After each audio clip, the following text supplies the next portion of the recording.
ওই আইলে আপনাকে বুক ধরপড় ধরপড় করে কাঁপবো, আর পায়ের নিচে জমি থাকবো না।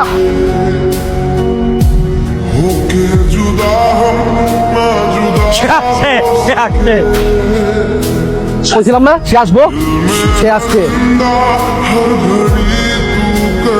ভাই এ তো কান্না গ্রুপের শেহজাদ চৌধুরী।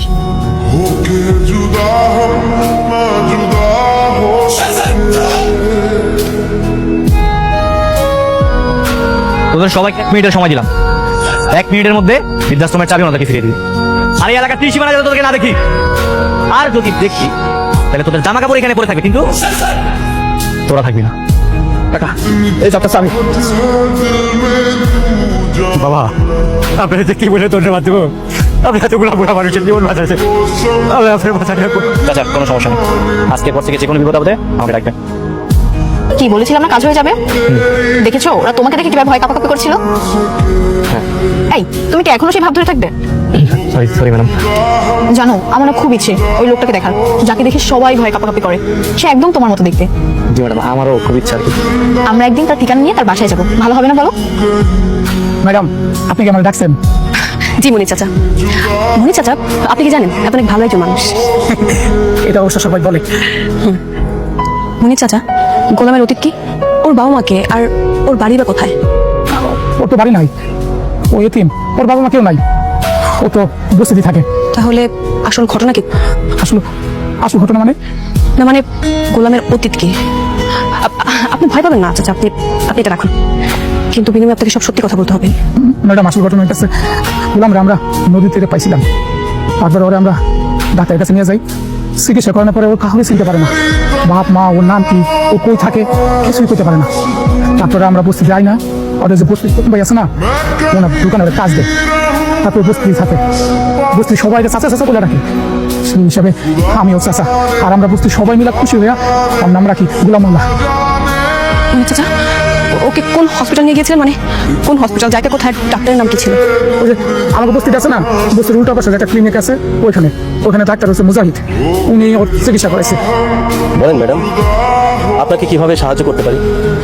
আপনি কি উনিকে চেনেন? হ্যাঁ, ওনাকে আমি চিনি তো। আজ থেকে 4-5 মাস আগে ওনাকে বস্তির লোকজন আমার কাছে এনেছিলেন। কেন, কি হয়েছিল ওনার?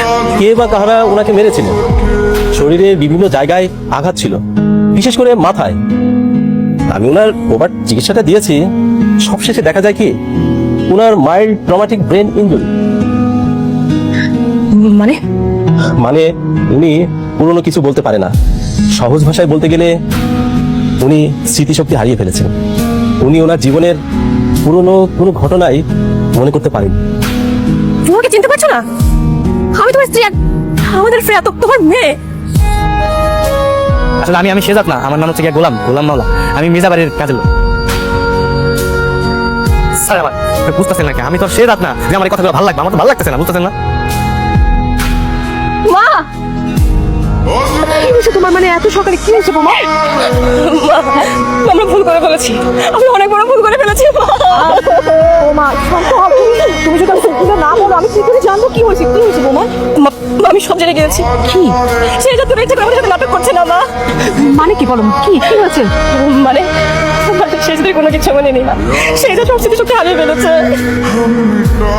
সে যেদিন বাড়ি ফিরছিল, সেদিন বাড়িতে আসতে পারিনি, ডাক্তারের লোকজনরা ওকে মেয়েরা রাস্তায় ফেলে লাগছিল। তারপর বস্তির লোকজন ওকে হসপিটালে নিয়ে যায়। আমি নিজে হসপিটালে গিয়েছি, কথা বলে আসছি ডাক্তারের সাথে।